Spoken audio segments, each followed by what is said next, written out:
लोकांमध्ये फार चर्चा आहे की व्हॅक्सिन घेतल्यानंतर युवा पिढी खूप जास्त हृदयाच्या रिलेटेड फेस करत आहे प्रॉब्लेम. हे खरंच व्हॅक्सिनशी रिलेटेड आहे की नाही? म्हणजे मी असं म्हणणार नाही. माझ्याकडे येणाऱ्या पेशंट्समध्ये पण बऱ्याच लोकांनी सांगितलंय की कोविडच्या आधी आम्हाला काहीच नव्हतं आणि कोविड नंतर मग डायबिटीज झालाय, कुणाला बीपीचा त्रास झालाय, कुणाला हार्टचा त्रास झालाय, तर होतोय.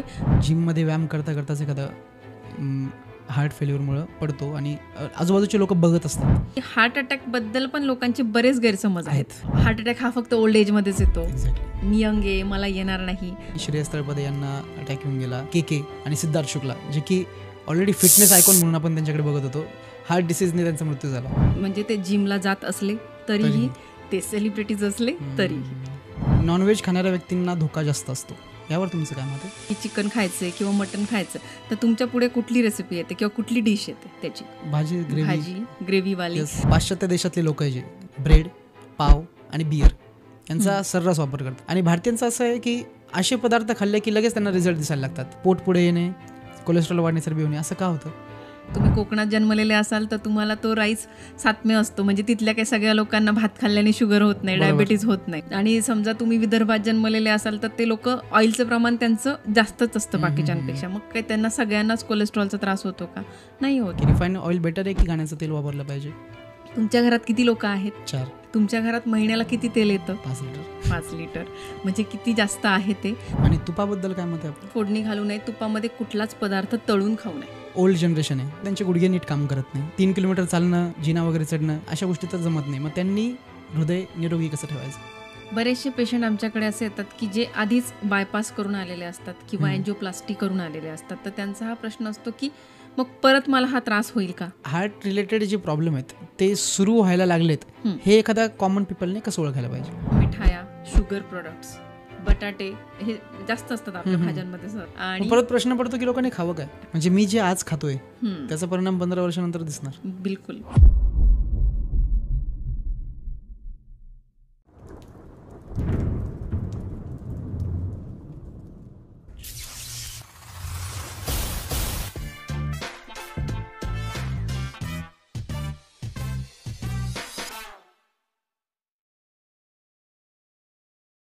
नमस्कार डॉक्टर शीतल मॅम. नमस्कार. कसे आहात? छान. लोकांचे most of the question heart related असतात आणि गैरसमजही असतात, ते आपण आज क्लिअर करण्याचा प्रयत्न करू. सो माझा सगळ्यात पहिला प्रश्न आहे की नेहमी जिमला जाणारे हेल्थ कॉन्शियस लोक हृदयाच्या प्रॉब्लेमने मरतात. फॉर एक्झाम्पल आता रिसेंटली आपण न्यूज बघितली, श्रेयस तळपदे यांना अटॅक येऊन गेला, के जे सिंगर आहेत मोठे त्यांचाही ह्याच कारणामुळे मृत्यू झाला, आणि सिद्धार्थ शुक्ला जे की ऑलरेडी फिटनेस आयकॉन म्हणून आपण त्यांच्याकडे बघत होतो, हार्ट डिसीजने त्यांचा मृत्यू झाला. हे असं का होतं? लोकांना खूप प्रश्न पडतो की एखादा व्यक्ती स्वतः इतका हेल्थ कॉन्शियस आहे तरी पण हार्टसारख्या डिसीजने मरतोय, मग लोकांमध्ये होती भीती तयार. बघा कसं आहे, आत्ता सध्या आपण बघतोय यंग एजमध्ये, आता हे तुम्ही जे सांगताय के म्हणा, सिद्धार्थ शुक्ला म्हणा, श्रेयस तळपदे म्हणा, यांना अगदी यंग एजमध्ये हार्ट अटॅक येतोय. आणि प्लस हे लोक हेल्थ कॉन्शियस देखील आहेत, जिम करत असणार आहेत, काही ना काही डाएट फॉलो करत असणार आहे. पण हार्ट अटॅक येण्याला हीच कारणं नसतात, म्हणजे की बाबा हे एक्सरसाइज करत नाहीत किंवा यांचं काहीतरी डाएटच खराब आहे म्हणून हार्ट अटॅक येतो का? तर याला अदर रिझन्स पण आहे. म्हणजे ह्या लोकांबद्दल जर किंवा सेलिब्रिटीजबद्दल जर बोलायचं झालं तर यांचं वर्क शेड्यूल अतिशय हेक्टिक वर्क शेड्यूल असतं यांचं. म्हणजे लाईक ते 16-18 आवर्स वर्क करतात, त्यांची झोप फार कमी असते, फार अनियमित असते. सेकंड थिंग, स्ट्रेस लेवल खूप हाय असतं. म्हणजे जे काही त्यांचं वर्क आहे त्यानुसार ते कंटिन्युअस स्ट्रेसमध्ये असण्याची शक्यता असते. जरी जिम करत असले, जरी डाएट फॉलो करत असले तरी ह्या गोष्टी पण मॅटर करतात तुम्हाला हार्ट अटॅक किंवा हार्टच्या हेल्थसाठी. थर्ड थिंग, आपल्याला ह्या लोकांच्या फॅमिली हिस्ट्रीबद्दल काहीच माहीत नसतं. जर तुमच्या फॅमिलीमध्ये हिस्ट्री असेल, जसं आपण अनुवंशिकता म्हणतो, अनुवंशिकता असेल बीपी किंवा कोलेस्ट्रॉलची, तर they are more prone to heart attack. त्यामुळे अशा कुठल्याही कारणामुळे, जेनेटिक रिझन असू दे, त्यांच्या स्ट्रेस लेवल असू दे, त्यांची स्लीप इम्बॅलन्स असू दे, किंवा कुठलं तरी व्यसन असू दे, लाईक अल्कोहोल आहे, स्मोकिंग आहे, ह्या कारणांमुळे हार्ट अटॅक येण्याची शक्यता असते. तर यापैकी कुठलं तरी कारण जेव्हा जास्त वाढतं, प्रमाणापेक्षा स्ट्रेस जास्त वाढला, तर त्यावेळी त्यांना अचानक हार्ट अटॅक येण्याची शक्यता असते. म्हणजे ते जिमला जात असले तरीही, ते सेलिब्रिटीज असले तरीही. ओके, बट यामध्ये एक उल्लेख नाही झाला नॉनव्हेजचा, आणि मिसकन्सेप्शन असे आहेत की, म्हणजे गैरसमज असे आहेत की नॉनव्हेज खाणाऱ्या व्यक्तींना धोका जास्त असतो. यावर तुमचं काय मत आहे? बघा, नॉनव्हेज खाणाऱ्या व्यक्तींना धोका जास्त असतो. ॲक्च्युली कसं आहे, नॉनव्हेजचे जे प्रकार आहेत, आपण नॉनव्हेजमध्ये काय काय मोडतं? अंडी, मांस, चिकन, फिश वगैरे. Fish, red meat. तर ह्यापैकी रेड मीट जे असतं ह्याच्यामध्ये फॅटचं कंटेंट खूप जास्त असतं. म्हणजे कंटिन्यू ह्या पद्धतीने म्हणजे एक्स्ट्रा फॅट असलेलं जे मीट आहे ते घेत असतील, चिकनसुद्धा ह्या फॉर्ममध्ये जर जास्त प्रमाणात घेत असतील तर त्यांच्या बॉडीमध्ये फॅट डिपॉझिशन वाढतं. फॅट डिपॉझिशन वाढल्यानंतर तुमच्या ब्लड वेसलची स्ट्रेंथ कमी होते आणि त्यामुळे पुढे जाऊन हार्ट अटॅक येण्याची शक्यता असते.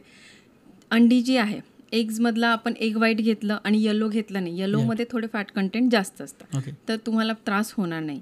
इवन चिकन किंवा एग्ज हे ज्या पद्धतीने आपल्याकडे बनवले जातात, म्हणजे जर मी असा उल्लेख केला की चिकन खायचं आहे किंवा मटन खायचं, तर तुमच्या पुढे कुठली रेसिपी येते किंवा कुठली डिश येते त्याची? ओके, चिकनची तर मग फ्राईड करून KFC टाईप. राईट. अजून रेड मीट, भाजी ग्रेव्हीवाली.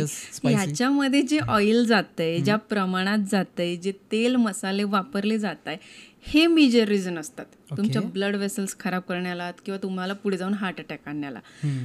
चिकन जर तुम्ही चिकन सूप फॉर्ममध्ये घेतलं, रोस्टेड फॉर्ममध्ये घेतलं आणि कमी प्रमाणात घेतलं तर ते हाय इन प्रोटीन आहे. म्हणजे त्याचा प्रोटीन कंटेंट खूप चांगला आहे, त्यामुळे तुमच्या मसल्स बिल्ड होऊ शकतात. पण त्याला जर तुम्ही फ्राय वगैरे करून खात असाल तर ऑफकोर्स ते तुमच्या बॉडीमध्ये जाऊन कोलेस्ट्रॉल लेवल तुमचे हाय करणारे, फॅट डिपॉझिशन्स तुमचे वाढवणार आहे, त्यामुळे पुढे जाऊन हार्ट अटॅकचे चान्सेस वाढतात.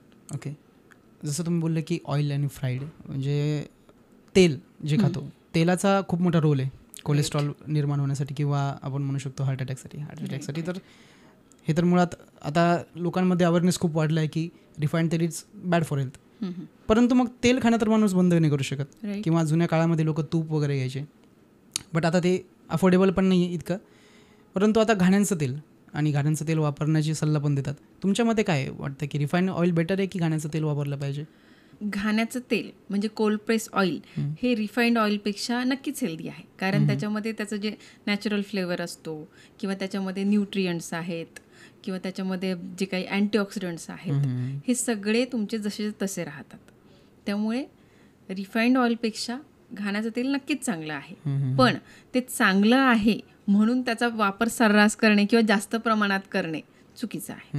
म्हणजे तुम्ही तेही जास्त प्रमाणात खाल्लं तर तुम्हाला कोलेस्ट्रॉल वाढणे किंवा BP वाढणे हा त्रास होऊ शकतो. म्हणजे एक लिमिट असली पाहिजे. ते किती असले पाहिजे? बघा, साधारणपणे प्रत्येक व्यक्तीला दररोज किती तेल खाल्लं पाहिजे, तर दररोज तुम्ही साधारण 10 ते 15 ml म्हणजे आपला जो पोह्यांचा चमचा असतो त्याच्याने जर मोजलं तर 2 ते 3 चमचे तेल तुम्ही दररोजच्या आहारामध्ये, म्हणजे तुमचा सगळा आहार त्याच्यामध्ये येतो, म्हणजे तुमचा नाश्ता पण, दिवसभराचे जितके तुमचे लंच असतील, डिनर जे काही घेताय ते सगळं त्याच्यामध्येच बनवायचं आहे, तेवढ्या 3 चमचेच तेलामध्ये.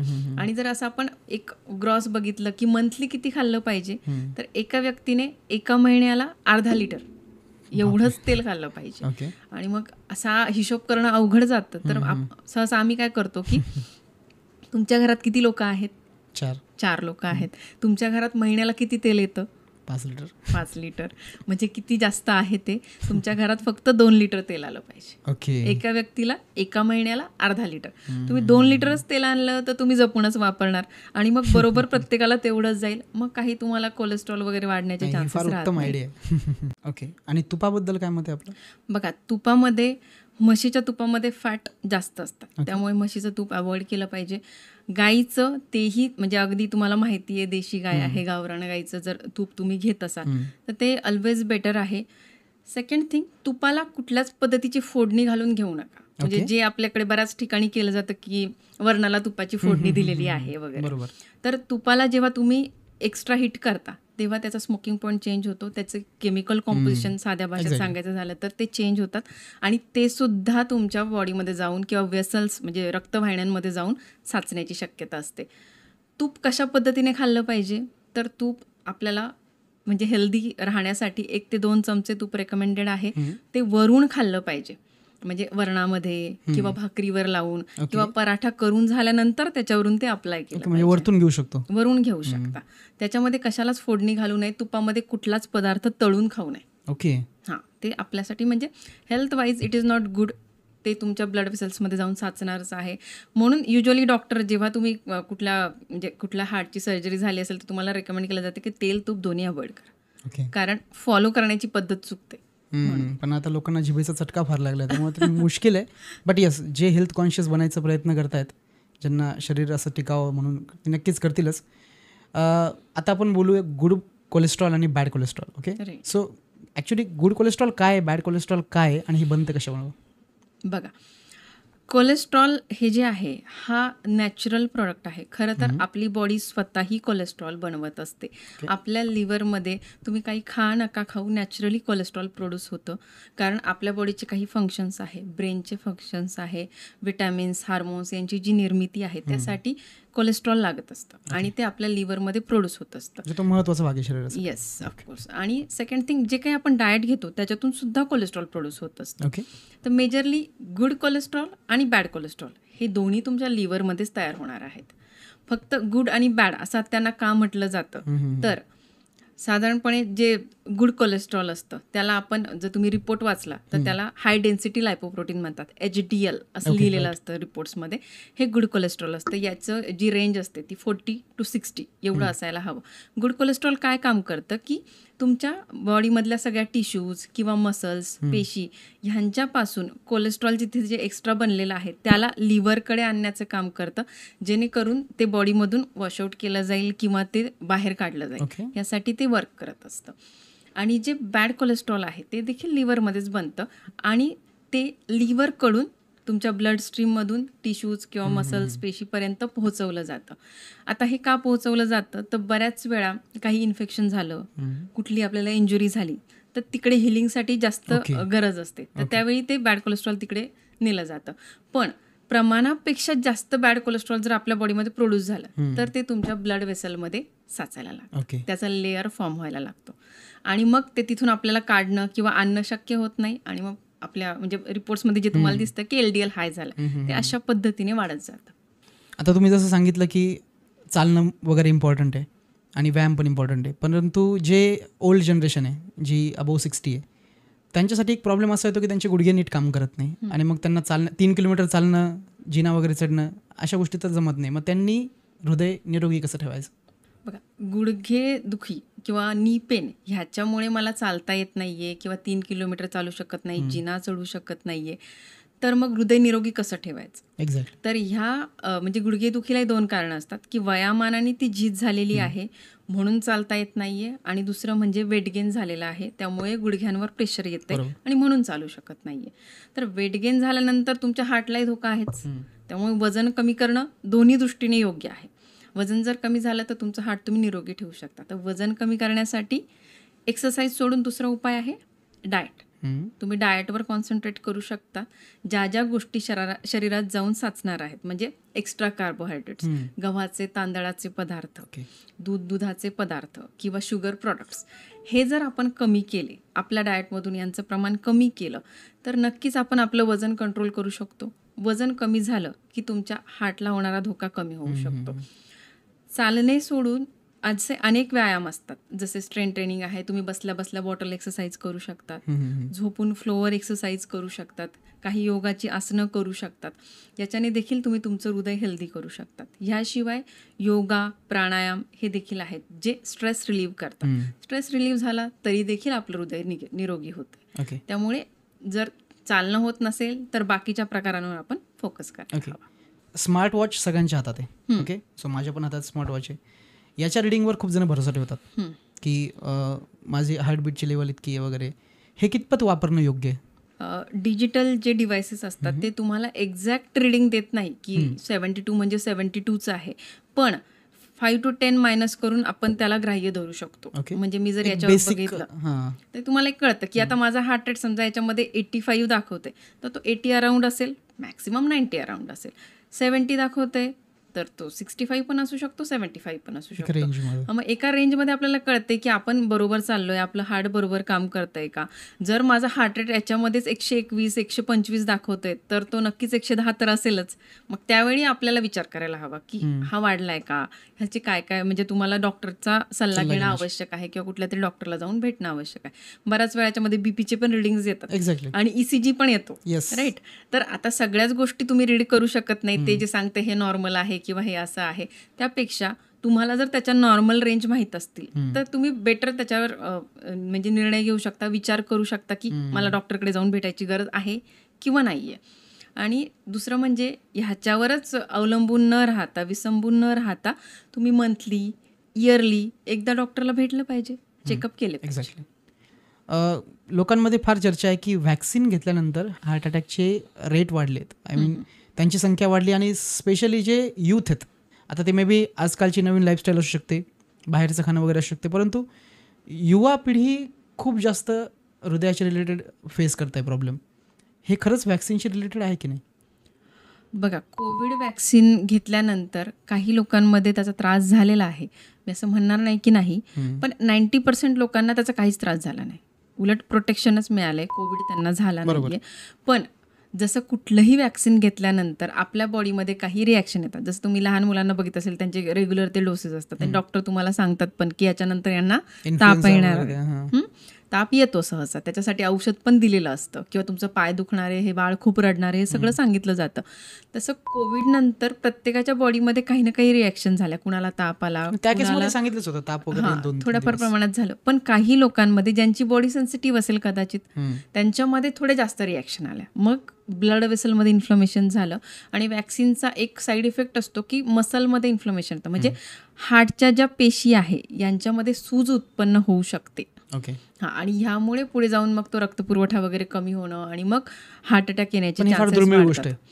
दुर्मिळ म्हणजे 10% लोकांमध्ये हे दिसलंय. म्हणजे मी असं म्हणणार नाही, माझ्याकडे येणाऱ्या पेशंट्समध्ये पण बऱ्याच लोकांनी सांगितलंय की कोविडच्या आधी आम्हाला काहीच नव्हतं आणि कोविड नंतर मग डायबिटीज झालाय, कुणाला बीपीचा त्रास झालाय, कुणाला हार्टचा त्रास झालाय, तर होतोय. पण याला तितकीच आपली लाईफस्टाईल देखील रिस्पॉन्सिबल आहे. म्हणजे तुमची जी बिघडलेली जीवनशैली आणि कोविडचं वॅक्सिन या दोन्ही मिळून हा त्रास होतो. ठीक आहे. बिघडलेली जीवनशैलीवर एक प्रश्न असा आहे की पाश्चात्य देशातले लोक जे ते नेहमी आहारामध्ये मैदा, ब्रेड, पाव आणि बियर यांचा सर्रास वापर करतात. ठीक आहे. आणि यांच्याकडे पाहून आपली यूथ त्यांना ते कूल वाटतं, पिझ्झा, बर्गर वगैरे. ओके. आणि भारतीयांचं असं आहे की असे पदार्थ खाल्ले की लगेच त्यांना रिझल्ट दिसायला लागतात, पोट पुढे येणे, कोलेस्ट्रॉल वाढणे, चरबी होणे. असं का होतं? बघा, मी तुम्हाला याचं आयुर्वेदानुसार जर उत्तर द्यायचं झालं ना, तर तुम्ही ज्या देशात जन्मलेले असतात आणि तिथली जी लाईफस्टाईल असते, तिथलं जे फूड असतं ते तुमच्या बॉडीला सुटेबल असतं. ओके. म्हणजे जसं आपण फक्त आपल्या इथलंच उदाहरण घेतलं, महाराष्ट्रातलं जरी घेतलं, तुम्ही कोकणात जन्मलेले असाल तर तुम्हाला तो राईस सात्म्य असतो, म्हणजे तिथल्या काही सगळ्या लोकांना भात खाल्ल्याने शुगर होत नाही, डायबिटीज होत नाही, बरोबर ना? बरोबर. आणि समजा तुम्ही विदर्भात जन्मलेले असाल तर ते लोक ऑइलचं प्रमाण त्यांचं जास्तच असतं बाकीच्यांपेक्षा, मग काही त्यांना सगळ्यांनाच कोलेस्ट्रॉलचा त्रास होतो का? नाही होत. तर तुम्ही जिथे जन्मलेले असाल त्याच्यानुसार त्याचा फरक पडतो. ह्याच्या पलीकडे जाऊन भारतीयांचा डाएट म्हणजे आपला जो इंडियन डाएट आहे, जर आपण बघितलं तर आपण सकाळपासून संध्याकाळपर्यंत काय काय खातो, तर आपला नाश्ता असतो पोहे, उपमा, इडली, डोसा, बरोबर. ह्याच्यानंतर लंचला काय असतं, सहसा चपाती भाजी असते. आधीमध्ये भूक लागली तर आपण काय खातो, चिवडा खातो, चकल्या खातो, फरसाण खातो. आणि रात्रीचं जेवण फुल असतं, वरण, भात, भाजी, पोळी, ह्या व्यतिरिक्त नॉनव्हेज, ह्या सगळ्या गोष्टी असतात आपल्या डाएटमध्ये. आणि आपल्याला ह्या व्यतिरिक्त अजून जो पाश्चात्य देशाचा डाएट आहे, म्हणजे आपल्याला अजून पिझ्झा पण खायचा आहे, पास्ता पण खायचा आहे, पाव बर्गर पण खायचे, मग आपली बॉडी किती सहन करणार आहे? आपल्या म्हणजे देशानुसार किंवा आपल्या डाएटनुसार आपण ऑलरेडी एक्स्ट्रा कार्ब्स खातोय. म्हणजे आपल्या डाएटमध्ये 80% कार्बोहायड्रेट म्हणजे आपल्या शरीरात जाऊन साचणारे पदार्थ आहेत खरं तर. हे आपण ऑलरेडी घेत आहोत आणि आपण त्याला अजून ॲड ऑन करतोय, म्हणजे अजून जास्तीचे खातोय. मग त्याचे परिणाम आपल्याला लगेचच दिसतात की आपल्याला वेट गेन व्हायला लागलंय, कुणाला तरी थायरॉइडचा त्रास होतोय, बीपीचा त्रास व्हायला लागलाय, कोलेस्ट्रॉल वाढायला लागले.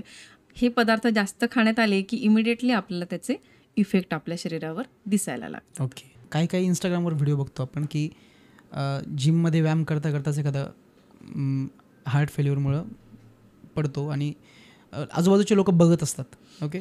सो प्रॉब्लेम हा आहे की लोकांनी, आणि खाली कमेंट सेक्शनमध्ये लोक टाकतात की CPR ट्रेनिंग इम्पॉर्टंट आहे, CPR दिला पाहिजे. असं असतं का की एखादा माणूस समजा तुमच्यासमोर पडला आहे आणि तो तात्काळ काही जात नसेल एक्झॅक्टली त्या क्षणाला, तो काय 5-10 मिनटं जिवंतही असू शकतो, अशा वेळेस माणसांनी, बाकीच्या शेजाऱ्याच्यांनी वगैरे ज्यांनी बघितलं त्यांनी काय करायला पाहिजे तुमच्या मते? बघा, जर तुमच्यासमोर एखादा माणूस कोलॅप्स होतोय तर सगळ्यात पहिल्यांदा तो कोलॅप्स झाल्यानंतर त्याला एका फ्लॅट सरफेसवर प्रॉपर झोपवलं पाहिजे. म्हणजे जिथे गर्दी नसेल, आजूबाजूला काही इक्विपमेंट नसतील, तुम्ही जिमचं उदाहरण दिले म्हणून सांगते, तर अशा ठिकाणी त्याला झोपवलं पाहिजे. पहिले त्याची पल्स चेक केली पाहिजे. पल्स तुम्हाला लागते का, श्वास तुम्हाला जाणवतोय का, हे सगळं चेक करा. आणि शेजारी उभ्या असलेल्या माणसाने सगळ्यात पहिल्यांदा ॲम्ब्युलन्सला कॉल केला पाहिजे. बाकी काही न करता तुम्ही पहिल्यांदा मेडिकल सर्व्हिसेस ऑप्ट करा.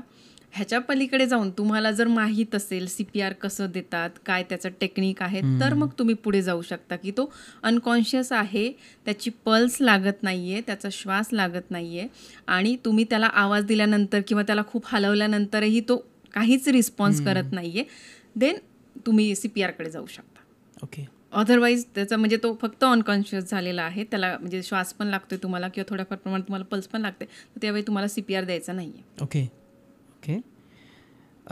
आमचे शेजारचे एक काका होते जे की नेहमी सांगायचे, मी इतक्या 5 किलोमीटर रोज पळतो, मी नेहमी चांगलंच खातो, मी शाकाहारी आहे, मी कोणतं व्यसनही करत नाही, तरीसुद्धा त्यांचा मृत्यू ह्याच कारणाने झाला. त्यानंतर लोकांमध्ये म्हणजे हे केल्याने तरी तसंही काही होणार नाही, आपण असंही मरणार आहे, आणि मग हे अशा गोष्टी पसरतात. असे जे केसेस असतात ना, त्या 1% असतात की बाबा सगळंच फॉलो करत होते तरी देखील त्यांना हार्ट अटॅक आला. आता हार्ट अटॅक येणं ही जी प्रोसेस आहे, मुळात हार्ट अटॅक काय येतो, तर तुमच्या बॉडीमध्ये असे काहीतरी चेंजेस होतात, म्हणजे आयदर स्ट्रेस लेवल असू देत किंवा तुमचे पूर्वीचे काही फॅक्टर्स असू देत, तुमच्या शरीरामध्ये काही गोष्टी घडलेल्या असतील, जेनेटिक फॅक्टर्स असतील, जसं मी म्हणाले की फॅमिली हिस्ट्री असू शकते, त्यामुळे असे आपल्या शरीरामध्ये चेंजेस झालेले असतात आणि अचानक आपल्या रक्तवाहिन्यांवर फार स्ट्रेस येतो आणि ती रक्तवाहिनी टिअर होते किंवा क्रॅश होते. त्यामुळे तिथे रक्ताची गुठळी तयार होते आणि ही रक्ताची गुठळी जशी जशी पुढे जाईल आणि ती पुढे जाऊन तुमच्या हार्टच्या ब्लड वेसल, त्या खूपच नॅरो असतात, अगदी चिवळ असतात, तिथे जाऊन जेव्हा ती अडकते तर हार्टचा ज्या मसल्स असतात त्यांचा ब्लड सप्लाय थांबतो, त्याला म्हणतात हार्ट अटॅक. आणि जेव्हा अचानक एखादी व्यक्ती कोलॅप्स होते आणि लगेच तिची डेथ होते, तर त्याला आपण कार्डियक अरेस्ट असं म्हणू शकतो. कार्डियक अरेस्ट ही अचानक येणारी गोष्ट आहे. अचानक म्हणजे हार्टच्या फंक्शनिंगमध्ये बिघाड होतो, हार्टबीट बंद होतात, काहीच हार्टचं पंपिंग होत नाही, काहीही कुठलीही क्रिया होत नाही. परिणामी पुढे जे ऑर्गन्स आहे, लंग्स आहे, ब्रेन आहे, यांचा ब्लड सप्लाय थांबतो आणि इमिडिएटली त्या व्यक्तीची डेथ होऊ शकते. तर ही कंडिशन जी असते ही अचानक येणारी गोष्ट आहे. ह्याला मात्र असं काही विशेष रिझन लागत नाही, म्हणजे हार्टच्या कामामध्ये अचानक बिघाड होतो असं आपण म्हणू शकतो. मी असं म्हणेन की हार्ट अटॅक जेव्हा येतो ना, तो तुम्हाला अगदीच अचानक येत नाही की बाबा अचानक हार्ट अटॅक. म्हणजे सुरुवात कधीपासून झाली असतं? तुम्हाला काही ना काही सिम्पटम्स तुमची बॉडी वॉर्निंग साईन्स देत असते. हां, म्हणजे तुम्हाला चेस्ट डिस्कम्फर्ट होईल, अधूनमधून चेस्ट पेन होईल, कधीतरी असं वाटेल की अनयुज्युअल मला स्वेटिंग होते, असं पूर्वी कधीच झालेलं नाहीये, झोपेत अचानक असं वाटेल की श्वास कोंडलाय, असे काही ना काही सिम्पटम्स येतात. काही लोकांना प्रॉपर मग म्हणजे लेफ्ट हँडला पेन येणं किंवा मग लेफ्ट जॉ, नेक ची लेफ्ट साईड किंवा back side, specially left side. हां, लेफ्ट साईड, कारण लेफ्ट साईडला हार्ट असतं म्हणून आपल्याला तिकडे पेन्स जाणवू शकता. पण गल्लत अशी होते की आपण ह्याला ॲसिडिटीशी थोडंसं कम्पेअर करतो बऱ्याच वेळा की म्हणजे मला ॲसिडिटीचा त्रास आहे, कारण मी खाल्लेलं आहे, रात्री माझं चिकन खाऊन झालेलं आहे, त्यामुळे कदाचित मला असं होत असेल, आणि मग आपण त्याला निग्लेक्ट करतो. म्हणजे तो एक दिवस निग्लेक्ट केला, सेकंड डेला थोडंसं झालं आणि निग्लेक्ट केलं, आणि मग थर्ड डेला हार्ट अटॅक आला. आणि म्हणजे बॉडीने आपल्याला वॉर्निंग साईन दिलेले असतात, पण ते आपण वेळीच त्याच्यावर काही उपचार करायला जात नाही किंवा आपल्याला ते एवढे सिरियस वाटत नाही की आपण कुणाला तरी फिजिशियनला किंवा डॉक्टरला जाऊन भेटावं. सो दुर्लक्ष नाही केलं पाहिजे. दुर्लक्ष अजिबात नाही केलं पाहिजे. तुम्हाला साधी ॲसिडिटी असेल ना तरीही तुम्हाला एकदा डॉक्टरला जाऊन भेटलं पाहिजे. ओके. कसं आहे, ॲलोपॅथी म्हणजे माझं पर्सनल मत आहे, मला ॲलोपॅथी आवडत नाही. म्हणजे as a me chemical engineer पण आहे आणि मला माहिती आहे की तुम्ही एखादी केमिकल गोष्ट खाताय त्याचा साईड इफेक्ट होणारच आहे. भलेही तो उपचार पटकन होतो, फास्ट होतो, परंतु मला पर्सनली आवडत नाही. हां, पण मी आयुर्वेदिक गोष्टींना फॉलो करतो, परंतु एक समज असा आहे की लोकांमध्ये की आयुर्वेद फार स्लो काम करतं. तुमचं काय मत आहे याच्यावर? बघा, ॲक्च्युली आयुर्वेद म्हणजे आयुर्वेद हा इतका प्राचीन आहे की आपली डेव्हलपमेंटच त्याच्यापासून झालेली आहे. लाईफस्टाईल हा जो प्रकार आपण म्हणतोय ना, हे आयुर्वेदामध्ये फार पूर्वीच लिहून ठेवलंय की तुमची दिनचर्या कशी असली पाहिजे, तुम्ही किती वाजता उठलं पाहिजे, तुमचा नाश्ता कसा असला पाहिजे, लंच कसा असला पाहिजे, डिनर कसा असला पाहिजे, इवन म्हणजे रोज तुम्ही अभ्यंग म्हणजे शरीराला तेलाने ऑइलिंग केलं पाहिजे, तुमचं ब्रेकफास्ट जास्त असला पाहिजे, हेवी असला पाहिजे, रोज सकाळी तुम्ही व्यायाम देखील केला पाहिजे, लंच कमी असला पाहिजे आणि डिनर त्याच्यापेक्षाही कमी असला पाहिजे. सेकंड थिंग, तुम्ही 6 वाजेच्या आत जेवण केलं पाहिजे.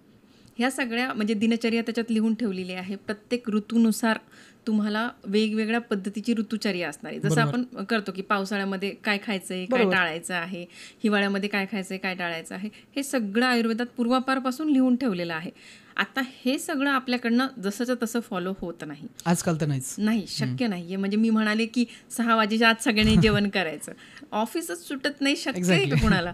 त्यामुळे एवढं सगळं फॉलो होणं शक्य नाहीये. आणि त्यामुळे तुम्हाला असं वाटेल की म्हणजे जे आता तुम्ही कुठल्याही आयुर्वेदिक डॉक्टरकडे जाते तर सगळ्यात पहिल्यांदा तुम्हाला काय सांगतात? पथ्य. ह्याच्या पलीकडे काहीच सांगणार नाही की तुम्ही हे पथ्य पाळा, तुमच्या खाण्याचे हे प्रकार बदला, हे खायचं सुरुवात होतो. मग म्हणजे आपली मानसिक तयारीच नसते की एवढं सगळं शक्यच नाही, हेच होतंय. आणि मग तुम्हाला ती जी औषधं आहे ती लागू पडायला वेळ लागणार, कारण त्या पद्धतीने तुम्ही फॉलोच करू शकत नाहीये. बरोबर. आयुर्वेदामध्ये सगळ्या गोष्टींसाठी उपचार आहे. अगदी तुम्ही म्हणाल ना की हार्टला मला हेल्दी ठेवायचं आहे, डायटरी मॉडिफिकेशन्स आहेत. त्यानंतर असे काही हर्ब्स आहे, जसं अर्जुन आहे, अश्वगंधा आहे, हे खूप प्रचलित आहे म्हणून सांगते. तर हे जे हर्ब्स असतात त्यांचे जे रेमेडीज असतात, म्हणजे काढा असेल, काही ना काही त्याची औषधं बनवली जातात, हे तुमच्या हार्टला प्रोटेक्ट करू शकतात. थर्ड थिंग, आयुर्वेदामध्ये स्ट्रेस रिलीव्ह करण्यासाठी योगा, प्राणायाम, मेडिटेशन ह्या सगळ्यांचा उल्लेख केलेला आहे. आणि तुमची दिनचर्या देखील त्यांनी ठरवून दिलेली आहे. तुमची झोप किती झाली पाहिजे हे सुद्धा सांगितलेलं आहे. मग या सगळ्या गोष्टी जर प्रॉपरली फॉलो होत असतील तर नक्कीच हार्ट डिसीज काय तुम्हाला कुठलाच आजार होणार नाही. म्हणजे 100% फक्त आयुर्वेदिक उपचाराने सगळं पॉसिबल आहे. पॉसिबल आहे, फक्त तुम्ही कसं फॉलो करताय ह्याच्यावर सगळ्या गोष्टी डिपेंड आहे. आता याच्या पलीकडे जाऊन काही आजार कंजेनायटल म्हणजे जन्मजात असतात, बरोबर, काही अनुवंशिक असतात. तर सगळेच आजार तुम्ही म्हणाल की 100% क्युअर झाले पाहिजे, माझी वॉल्व खराब झाल्या आणि त्या रिप्लेस झाल्या पाहिजे, तर ते शक्य नाही. म्हणजे त्यालाही लिमिटेशन्स आहेत, आयुर्वेदाला देखील लिमिटेशन्स आहेत. मुळात तुम्ही काय चेंज करताय, जंक फूड किती अवॉइड करताय, स्ट्रेस कसा मॅनेज करताय, स्लीप कशी होते तुमची, एक्सरसाइज किती प्रमाणात करतायत, ते योग्य करतायत का, ओके, हे पण तितकंच इम्पॉर्टंट आहे. हार्ट रिलेटेड जे प्रॉब्लेम आहेत ते सुरू व्हायला लागलेत, हे एखादा कॉमन पीपलने कसं ओळखायला पाहिजे? बघा, हार्ट रिलेटेड प्रॉब्लेम तुम्हाला सुरू होतात तेव्हा तुमची बॉडी काही ना काही तुम्हाला सायन्स देते. असं म्हणजे एकदमच तुम्हाला अचानक हार्ट अटॅक आला असं फार क्वचित घडतं, काही लोकांमध्येच घडतं. नाहीतर आपलं शरीर काही ना काही साईन देतं. जसं थोडंफार छातीत दुखणार आहे, छातीत दुखतंय, डिस्कम्फर्ट वाटतोय, छातीत जडपणा वाटतोय, चालताना थोडीशी धाप लागते, किंवा मग एकदम अचानक खूप जास्त घाम येतोय, चक्कर आल्यासारखं होतंय. सहसा डाव्या बाजूला तुम्हाला सिम्पटम्स दिसतात, लक्षणं दिसायला लागतात की माझा डावा हात दुखतोय, डाव्या साईडचीच मान दुखते, डाव्या साईडची जी आपली जॉ असते ती दुखायला लागते, डोक्याकडे दुखायला लागतं, बॅक साईडला दुखायला लागतं. अशी लक्षणं दिसत असतील तर त्याला निग्लेक्ट करायचं नाही आहे. त्याच्यासाठी तुम्हाला डॉक्टरांना भेटणं आवश्यक आहे. बऱ्याच वेळा छातीत थोडंसं दुखतंय म्हणजे दुखून आलं, परत गेलं, मग आपण ते सोडून देतो. ऍसिडिटी म्हणून खूप जण करतात. वेळा त्याला म्हणजे ही गल्लत केली जाते सगळ्याच लोकांकडनं की नाही मला ऍसिडिटीचा त्रास आहेच, म्हणजे अशी रेग्युलरच होत असते, मी असं काहीतरी तिखट तेलकट खाल्लं की मला ऍसिडिटी होतेच, इग्नोर केलं जातं. म्हणून मग हे नसेल त्याच्याशी रिलेटेड. पण आपल्याला जर रोज होतंय तर तुम्हाला डॉक्टरांना दाखवणं आहे, कारण त्याच्याशी रिलेटेड ज्या गोष्टी आहे त्या चेक झाल्या पाहिजे. म्हणजे जर मला हार्ट अटॅकचे साईन येत आहेत किंवा सिम्पटम्स किंवा लक्षणं दिसत आहेत तर त्याच्याबरोबर माझ्या शरीरात आणि काही बदल घडणार आहे. जसं माझा हार्ट रेट जो आहे, माझे जे हृदयाचे ठोके जे आहेत ते प्रमाणापेक्षा थोडे जास्त वाढणार आहेत. म्हणजे जे 70-80 राहतात ते माझे कुठेतरी 90-100 राहायला लागणार आहे. माझा बीपी देखील वाढू शकतो जर मला हार्ट अटॅक येत असेल तर. जो नॉर्मल बीपी असतो तो अचानक तुमचा 120चा 150 झालेला असतो. पण हे डॉक्टरच तुम्हाला सांगू शकतात की हे असं काही होतंय का तुम्हाला. त्यामुळे जर तुम्हाला कंटिन्युअस 3-4 दिवस अशी सिम्पटम येत आहेत तर तुम्हाला डॉक्टरांना भेटलं पाहिजे. आणि म्हणजे बऱ्याच वेळा असं होतं की हे 3-4 दिवस हे सिम्पटम्स निग्लेक्ट होतात, ह्या लक्षणांकडे दुर्लक्ष केलं जातं आणि मग कुठेतरी 5व्या-6व्या दिवशी कळतं की अरे आता हार्ट अटॅक आला आहे. ओके, कोणते गेस्ट आपल्याकडे येणार आहे ह्याआधी आम्ही ऑडियन्सला सांगतो इंस्टाग्रामवर की तुमचे पण काही प्रश्न आहेत का हे विचारू शकता तुम्ही. सो सोशल मीडियावर आम्हाला काही क्वेश्चन्स आले आहेत, सो त्यापैकी आपण एक क्वेश्चन घेऊ की ब्लॉकेजेस किती दिवसात तयार होतात? बघा, ब्लॉकेजेस जे आहेत ते म्हणजे चरबी असं आपण म्हणूया, चरबीपासून हे ब्लॉकेजेस तयार होत असतात. जर जो अँजिओग्राफी केल्यानंतर आपल्याला कळतो की 80% ब्लॉक आहे, 90% ब्लॉक आहे, हा ब्लॉक काही त्या दिवशी तयार झालेला नसतो, एका दिवसात तयार होत नाही. एक ब्लॉक तयार व्हायला कमीत कमी 10 ते 15 वर्ष लागतात. बापरे. आता हे असं कसं? तर हे जे ब्लॉकेजेस बनतात ते कशापासून बनतात त्याच्यानुसार हे ठरतं. म्हणजे मी जे आज खातोय त्याचा परिणाम 15 वर्षानंतर दिसणार. बिलकुल. ओके.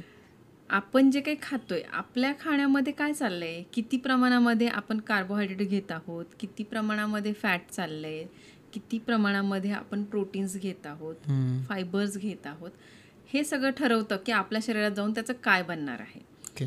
जेव्हा मी जसं म्हणाले आपल्या डाएटमध्ये जर बघितलं तर मॅक्झिमम आपण गव्हाचे पदार्थ, मग तुमचं रवा, शेवया, उपमा वगैरे सगळं याच्यात आलं. त्यानंतर तांदळाचे पदार्थ, पोहे किंवा इडली, डोसा हे सगळं याच्यामध्ये येतं. दुधाचे पदार्थ, मॅक्झिमम मिठाया, शुगर प्रोडक्ट्स, बटाटे हे जास्त असतात आपल्या भाज्यांमध्ये सहसा. बरोबर. आणि परत प्रश्न पडतो की लोकांनी खावं काय. स्वीट फ्रुट्स, हे जे प्रकार आहेत ह्यांचं जे कन्व्हर्जन आहे, म्हणजे ह्यांचं रूपांतर आपल्या शरीरात जाऊन कशात होणार आहे, तर फक्त फॅट आणि ग्लुकोज ह्या दोनच गोष्टी बनतात. आता फॅट आणि ग्लुकोजच बनणार आहे, ते जर आपल्या शरीराने पूर्णपणे नाही वापरलं तर ते आपल्या शरीरात जाऊन साचणार आहे फॉर शुअर. मग हे असं साचत जाणार, रोज थोडं थोडं थोडं थोडं करत एक ब्लॉक बनायला ॲटलिस्ट 10 to 15 years लागतात. तेव्हा तो तुमचा तो 80% जो दिसतो अँजिओग्राफीमध्ये तो तेवढा ब्लॉक बनतो. त्यामुळे मला आज 80% ब्लॉक दिसलाय म्हणजे उद्या मला काहीतरी होईल असं काही नाहीये. तो 1 महिन्यापूर्वी 80% होता, फक्त तुम्हाला माहित नव्हता. एवढाच काय तो फरक आहे. त्यामुळे ब्लॉकेजेस जेव्हा दिसत आहे तेव्हा अजिबात घाबरून जाऊ नका की मला ब्लॉकेजेस डिटेक्ट झाले. ते आधीपासून होते, फक्त आपल्याला आज कळले. आणि हे जसे तयार झाले तसे हे कमी देखील होतात जर तुम्ही त्याच्यावर योग्य पद्धतीने तुमची लाईफस्टाईल मॉडिफाय केली, आहार बदलला, योग्य व्यायाम घेतले, स्ट्रेस मॅनेजमेंट केली आणि डॉक्टरांचा योग्य सल्ला घेतला तर ते नक्कीच तुमचे कमी देखील होऊ शकतात. ओके. दुसरा क्वेश्चन असा आहे की ज्यांना हाय BP आहे आणि दमा किंवा मधुमेह यांचा जो प्रॉब्लेम आहे, यांच्यासाठी हार्ट रिस्क किती मोठी आहे? बघा, हाय BP किंवा डायबिटीज किंवा दमा, आता हे जे आजार आहेत, आता मी तिघांचं वेगवेगळं थोडंसं विश्लेषण सांगते तुम्हाला. ब्लड शुगर लेवल जेव्हा वाढते तेव्हा काय होतं की शरीरामध्ये समजा माझे शुगर लेवल 200च्या वर जायला लागल्या, 200च्या वर जेव्हा ब्लडमध्ये शुगर राहते, तुम्हाला जर मी 1च कप पाणी दिलंय आणि रोज त्याच्यामध्ये साखर टाकायला दिली, साखर टाकून टाकून एक दिवस काय होणार आहे, ते पाणी घट्ट होणार आहे. बरोबर. तसं आपलं ब्लड देखील जेव्हा शुगर लेवल कंटिन्युअस हाय राहतात तेव्हा ते थोडंसं घट्ट होतं, विस्कॉसिटी त्याची वाढते. आता हे घट्ट रक्त जर माझ्या रक्तवाहिन्यांमधून वाहत आहे तर ते माझ्या रक्तवाहिन्यांना खराब करणार आहे. बरोबर, 100%. आता हे रक्त जसं जसं पुढे पुढे वाहत जाते, जिथे जिथे छोट्या रक्तवाहिन्या आहेत तिथे रक्त इझिली पोहोचू शकत नाही. मग आपल्या शरीरामध्ये अशा छोट्या रक्तवाहिन्या कुठे असतात? आपल्या हार्ट, ब्रेन, किडनी, हातापायांची बोटं, इकडे सगळ्यात छोट्या रक्तवाहिन्या असतात, डोळ्यांना सुद्धा. बरोबर. त्यामुळे डायबिटीजमध्ये ते जे लोक आहेत ते मोर प्रोन आहे हार्ट. राईट. आणि ह्याच्यातही सगळ्यात महत्त्वाचा मुद्दा, डायबिटीजमध्ये जेव्हा शुगर लेवल खूप जास्त राहतात आणि खूप जुना होत जातो डायबिटीज तुमचा, त्यावेळी ज्या नर्व्ज असतात ज्याच्यामुळे आपल्याला पेन सेन्सेशन येतं किंवा आपल्याला कळतं माझं दुखतंय, हे सेन्सेशन निघून जातं, त्या डॅमेज होतात. त्यामुळे ते पेन सेन्सेशन कमी होतं. त्यामुळे या लोकांना हार्ट अटॅक आलाय हे कळतच नाही. ओके. कारण त्यांना दुखतच नाही. बरोबर. त्यामुळे त्यांना ते कळत नाही. त्यामुळे ते मोर रिस्की आहेत डायबिटीजवाले. BP जेव्हा तुमचा वाढतोय तर म्हणजे BP वाढला की रक्तवाहिन्यांवरचं प्रेशर वाढणार. प्रेशर वाढलं की ती रक्तवाहिनी कधीतरी फुटू शकते, त्यामुळे रक्ताची गुठळी बनू शकते आणि ती रक्ताची गुठळी पुढे जाऊन आपल्या ज्या हार्टच्या ब्लड वेसल्स आहेत, रक्तवाहिन्या आहेत, त्यांच्यामध्ये जाऊन अडकू शकते. हार्टच्या ब्लड वेसल्समध्ये जर रक्ताची गुठळी अडकली तर तिथल्या ज्या पेशी आहेत त्यांचा रक्तपुरवठा बंद होतो आणि त्या पेशी मृत होतात. त्याला आपण हार्ट अटॅक म्हणतो. बरोबर. त्यामुळे BP सगळ्यात जास्त रिस्की आहे की BP हाय झाला तर आयदर तुमच्या हार्टला किंवा तुमच्या ब्रेनला असा त्रास होण्याची शक्यता असते. त्यामुळे ह्या दोघांमुळे रिस्क आहे. त्यामुळे BP वाढत असेल तर अजिबात त्याला निग्लेक्ट करू नका. बऱ्याच लोकांना असं वाटतं की हां ठीक आहे ना 150-90 नेहमीच असतो माझा, नॉर्मल आहे, नॉर्मल नाही येतो, त्याला ट्रीट करा, डॉक्टरांचा सल्ला घ्या. थर्ड थिंग, दमामध्ये काय असतं की त्याची जी औषधं असतात त्याच्यामध्ये हार्ट रेट हाय राहतो. बरोबर. हार्ट रेट तुमचा हाय राहतो दम्याची औषधं जे लोक घेतात, जे पंप वगैरे घेतात किंवा त्याच्यामध्ये स्टिरॉइड्स दिले जातात, त्यामुळे हार्ट रेट कंटिन्युअस हाय राहतो. BPचा त्रास होण्याची शक्यता असते.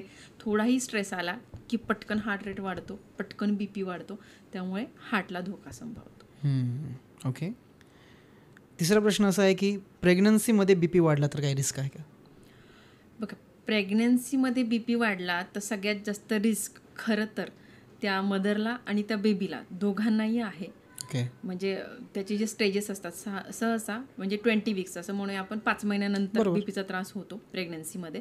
आणि तो जर वाढत गेला, BP जर कंटिन्युअस वाढतो, त्याच्यासाठी मेडिसिन्स दिल्या जातात, तरीही तो कंट्रोलमध्ये येत नाही, तर ती जी मदर आहे तिला अचानक कधीतरी म्हणजे ती चक्कर येऊन पडू शकते किंवा जो बेबीला ब्लड सप्लाय होतोय तो कमी होऊ शकतो. मग त्याचं न्यूट्रिशन पण प्रॉपरली पोहोचत नाही. मग त्याचं म्हणजे जेव्हा त्याचं बर्थ होते, आयदर त्याची बर्थ खूप लवकर होऊ शकते, 7व्या वगैरे महिन्यातच डिलिव्हरी होण्याचे चान्सेस वाढतात.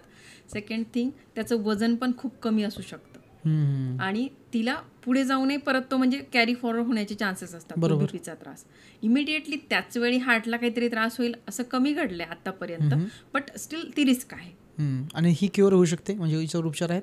हो, म्हणजे प्रेग्नन्सी झाल्यानंतर तिला म्हणजे बेबी डिलिव्हर झाल्यानंतर प्रॉपर जर तिने सगळं फॉलो केलं, डाएट फॉलो केलं, एक्सरसाइजेस फॉलो केलं, तर ते कमी होतं. प्रेग्नन्सीमध्ये वाढणारा BP हा प्रेशर इंड्युस्ड असतो ॲक्च्युली. राईट. त्यामुळे मग तो होतो. तुम्हाला नेहमी विचारला जाणारा प्रश्न कोणता आहे? बरेचसे पेशंट आमच्याकडे असे येतात की जे आधीच बायपास करून आलेले असतात किंवा अँजिओप्लास्टी करून आलेले असतात, तर त्यांचा हा प्रश्न असतो की मग परत मला हा त्रास होईल का? एक्झॅक्टली. एकदा होऊन गेलाय, आता परत होईल का? किंवा काही ना परत होतोही, तर मग तो का होतो? तर हे विचारलं जातं. युजली जेव्हा बायपाससाठी पेशंट जातो किंवा अँजिओप्लास्टी करायला पेशंट जातो, तेव्हा त्यांना जेवढे काही ब्लॉकेजेस असतील त्याची ट्रीटमेंट केली जाते. जे काही मेजर ब्लॉक असतील, म्हणजे 80% आहे, 90% आहे, तर ह्याच्यावर ट्रीटमेंट दिली जाते. म्हणजे ती स्टेंटिंग असू देत किंवा बायपास असू देत. आणि पेशंटला काही गाईडलाईन्स पण दिल्या जातात की तुम्हाला अशा पद्धतीने डाएट फॉलो करायचं आहे, असे तुम्हाला ह्याच्यानंतर व्यायाम करायचे आहेत. बट पेशंट रिलॅक्स असतो की आता झालंय, बायपास झालंय, आता काही प्रॉब्लेम नाही आहे आपल्याला, आणि ते डाएट कधीच फॉलो करत नाही. आणि म्हणजे जे काही कार्बोहायड्रेट कमी करायला पाहिजे आहारातून किंवा ज्या काळजी घ्यायला पाहिजे की तेलकट नाहीच खायचंय किंवा वजन नाही वाढलं पाहिजे आपलं, ह्या गोष्टींकडे दुर्लक्ष केलं जातं. व्यायामांकडे देखील दुर्लक्ष केलं जातं. आणि जी काही कामाची पद्धत असेल त्याच्यानुसार स्ट्रेस लेवल परत हाय होतात. आणि थर्ड थिंग म्हणजे ज्यांना व्यसन वगैरे असेल तर मग ते स्मोकिंग किंवा अल्कोहोल ह्याचा इंटेक देखील सुरू करतात. परिणामी परत काही दिवसांनी जे छोटे ब्लॉकेज होते, जे तुमच्या अँजिओग्राफीमध्ये डिटेक्टच झालेले नव्हते, 20% किंवा 30% जे दिसलेच नाही कारण ते निग्लिजिबल होते, ते आता परत 80% होतात आणि मग परत आपल्याला हे सगळे त्रास सुरू होतात. त्यामुळे जरी बायपास झालंय, जरी अँजिओप्लास्टी झालेली आहे, तर आपल्या हार्टला ब्लड सप्लाय करणाऱ्या वेसल्स बऱ्याच आहेत. म्हणजे 3 मेन वेसल आहेत, त्याला छोट्या छोट्या बऱ्याचशा वेसल्स असतात. मग ह्या वेसल्समध्ये देखील ब्लॉकेजेस फॉर्म होऊ शकतात, नवीन ठिकाणी ब्लॉकेज फॉर्म होऊ शकतो. त्यामुळे आपल्याला त्याची काळजी घेणं आवश्यक आहे की झालेलं असलं तरी देखील पुन्हा डाएट, एक्सरसाइज, तुमची जी काही पथ्य आहे, स्ट्रेस लेवल, स्लीप, ह्या सगळ्या गोष्टींना तुम्ही फॉलो करणं. एक माझं म्हणजे मला एक गोष्ट क्लिअर करायची की धाप लागणे आणि दम लागणे ह्या दोघांमध्ये काय फरक आहे? बघा, धाप लागणे, आता जर तुम्ही खूप लांबून पळत आले किंवा 2-3 मजले तुम्ही एकदम चढून आले तर तुम्ही काय म्हणाल? मला धाप लागली. ऑब्व्हियसली ही नॅचरली असू शकते. जसं तुम्ही काहीतरी एक्सरसाइज केले, फिजिकल ॲक्टिव्हिटीज केल्या, त्यामुळे असू शकते. कधी कधी रेस्पिरेटरी कारण म्हणजे जसं कफ झालाय किंवा सर्दी खूप झालेली असेल, खोकला झालेला असेल, त्यावेळी पण ती लागते. आणि कार्डियक रिझन्समुळे म्हणजे जसं बाबा हार्टला काहीतरी सूज आलेली आहे त्यामुळे सुद्धा अक्यूट ती असू शकते, अचानक लागते.